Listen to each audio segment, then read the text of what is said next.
বার্ষিক ক্রিয় সাংস্কৃতিক অনুষ্ঠানের সম্মানিত সভাপতি, উপস্থিত আছেন আমাদের দক্ষ স্কুলের সুদক্ষ শিক্ষক মন্ডলী, উপস্থিত আছেন আমাদের ছাত্রছাত্রীদের গার্ডিয়ানবৃন্দ, আমার অত্যন্ত প্রাণপ্রিয় ছাত্রছাত্রী ভাই বোনেরা, আসসালামু আলাইকুম। আমি সুযোগ পেয়েছি, ঢুকে গেলাম। আমি এই সুযোগটা এবং এই দুই কথা বলতে দেওয়ার জন্য কমিটি এবং ম্যানেজমেন্টকে আমার অন্তর থেকে অভিনন্দন। আমার আরো অনেকগুলি প্রোগ্রাম আছে, আমি কথা বলেই চলে যাব।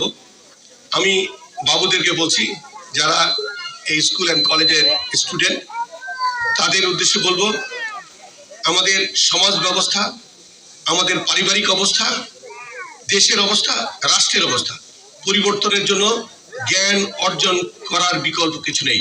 একটা সমাজ ব্যবস্থাকে উপরে উঠাতে হলে, একটা পরিবারকে উপরে উঠাতে হলে, একটা মা বাবাকে মানুষের কাছে পরিচিতি করার জন্য, মা বাবাকে সমাজে রাষ্ট্রে পরিচিতি করার জন্য সন্তানদেরকে অনেক শিক্ষায় শিক্ষিত হতে হবে। তার কারণ, একটা সময় মানুষের কাছে পয়সা থাকবে, যে মানুষটা শিক্ষিত না, সে আর অন্ধের মধ্যে কোনো তুলনা নেই। মানুষকে মানবিক শিক্ষায়, মানবিক গুণাবলীতে শিক্ষিত হতে হবে। যে শিক্ষার দরদ এবং সমাজ ব্যবস্থার জন্য কাজে লাগবে। যে শিক্ষা সমাজকে ধ্বংস করে সেটা কুশিক্ষা। আর যে শিক্ষা মানবিক শিক্ষা, যে সমাজ ব্যবস্থার পরিবর্তন করে মানুষের মঙ্গলের জন্য হয়, রাষ্ট্র গঠনের জন্য সহযোগিতা করা হয় এবং দেশ গঠনে সহযোগিতা হয়, সেই শিক্ষা আমাদের সকলকে নিতে হবে। আর মাথায় রাখতে হবে, এই যে ছোট ছোট তোমরা যারা আছো ভাই বোনরা, মনে রাখবে 60 বছর, 70 বছর, 80 বছর, 100 বছর বয়সে টাকার মালিক হওয়া যায়, কিন্তু শিক্ষিত হওয়া ওই সময়টা হওয়া যায় না। সেই কারণে আমি বলবো, তোমাদের সুযোগ আছে, সময়টা সময় করতে হবে। এখন শিক্ষা শুরু করেছো, শিক্ষা শেষ না করে অন্য কোনো চিন্তা করো না। অনেকে পারিবারিক কারণে লেখাপড়ার প্রতি মনোযোগী না হওয়ার কারণে বিদেশে চলে যায়। অনেক কারিগরি টাকা আসবে, কিন্তু একটা সময় শিক্ষা ব্যবস্থা থেকে অনেক দূরে পড়ে থাকতে হবে। আজকে সরকার যে জিনিসটা চালু করেছে, একটা স্কুল এন্ড কলেজের সভাপতি মন্ডলীর সদস্য, সভাপতি হতে গেলে মিনিমাম তার গ্রাজুয়েশন অথবা মাস্টার্স কমপ্লিট করতে হয়। এইটা যদি কন্টিনিউ করতে থাকে, তাহলে দেখা যাবে আমাদের স্কুল কলেজগুলি অবশ্যই ভালো চলবে, কিন্তু যে জ্ঞান অর্জন করেছে কিন্তু কি বলে শিক্ষিত না, জ্ঞানী, অনেক জ্ঞানী সমাজে, সবাই তাকে বিচার আচার করার জন্য অনেক রাজনীতিবিদ দেশ চালায়, কিন্তু ওই জায়গাতে গিয়ে আটকে যাবে কোথায়? তার শিক্ষকতার যোগ্যতা স্বল্পতার কারণে সেই স্কুলের সভাপতি হতে পারবে, মন্ত্রী হতে পারবে, এমপি হতে পারবে, কিন্তু গভর্নিং বডির সভাপতি হতে গেলে যে ক্রাইটেরিয়া করা আছে, যে মাস্টার্স লাগবে, সেটা যদি না থাকে তাহলে একটা স্কুলের সভাপতি হতে পারবে না। তো আমাদের দেশকে আগিয়ে নিয়ে যাওয়ার জন্য মানবিক শিক্ষার বিকল্প নেই, আমাদেরকে শিক্ষিত হতে হবে। আর পারিবারিক যারা গার্ডিয়ান আছেন, বাচ্চাদেরকে ঘর থেকে শিক্ষিত করতে হবে। কিভাবে শিক্ষিত করবেন? যে আমি তো খুব বেশি লেখাপড়া করিনি, আমার বাচ্চাদেরকে লেখাপড়া করার জন্য তো আমি সেটা পারি না, আমাকে টিচার দিয়ে, আমাদের লোডিং টিচার দিয়ে, সাপোর্ট দিয়ে আমাকে করতে হয়। আমি সেই কথাটা বলছি না। আদব কায়দা, মিতব্যয়ী, মানুষের প্রতি দরদ হওয়া, মানবিক হওয়া, এই জিনিসগুলি, এটা হলো পারিবারিক শিক্ষা।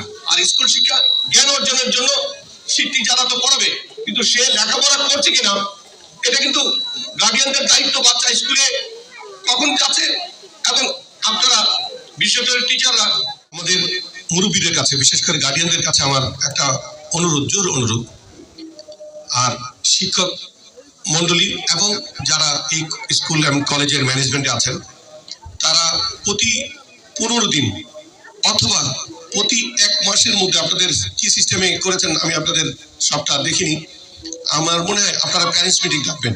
যখন স্টুডেন্টরা অ্যাবসেন্ট থাকবে, 1 দিন, 2 দিন, 3 দিন, এটা লিখে রাখবেন এবং তাদেরকে বারণ করবেন যে গার্ডিয়ান নিয়ে আসতে হবে। যদি গার্ডিয়ান অ্যাবসেন্ট থাকে, বাড়িতে গিয়ে যে তার সন্তান যে স্কুলে অনুপস্থিত ছিল 3 দিন, এটার প্রপার রিটের একটা বক্তব্য নিয়ে রাখতে হবে, এবং গার্ডিয়ানদের সইটা সঠিক কিনা এটাও রাখতে হবে। কারণ তাতে এই অ্যাবসেন্ট থাকাটা মা বাবা অনেক কষ্ট করে পয়সা রোজগার করে সন্তানদেরকে সঠিক পথে পাঠানোর চেষ্টা করে, কিন্তু কিছু তো ভালো খারাপ মিলেই পৃথিবী। কিছু খারাপ বন্ধু বান্ধবদের সাথে পড়ে বাপ মাকে ফাঁকি দিয়ে যে টিচার এখানে নিয়ে গেছে, স্কুলে নিয়ে গেছে, ওখানে নিয়ে গেছে, এই কারণে আমি ক্লাস থেকে দেরি করে আসলাম। প্রপার মনিটরিংটায় অনেক মানুষ সন্তানদেরকে বড় করার সহায়ক করবে। আপনার সন্তান আপনার কাছে রাজপুত্র, আপনার মেয়ে আপনার কাছে রাজকন্যা 100 বার।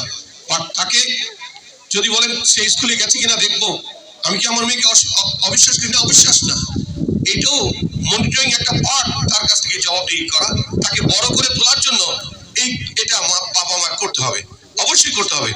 আমাদেরকে আমার বাবা ছিল না, জেলখানায় রেখে মানুষ করেছে, কি 4 দেয়ালের মধ্যে রেখে। মায়ের পারমিশন ছাড়া আমাদের গেট দিয়ে বাইরে হওয়ার পারমিশন ছিল না। আমাদেরকে ঘড়ির কাঁটা ধরে 1 ঘন্টা খেলতে দিতেন। 1 ঘন্টার পরে যদি একদিন 1 ঘন্টা 5 মিনিট খেলেছি, তারপরের দিন আমাদের খেলতে যাওয়া বন্ধ, যে তুমি তো গতকালকে কমিটমেন্ট ঠিকঠাক নেই, তুমি 1 ঘন্টা 5 মিনিট খেলে আসছো।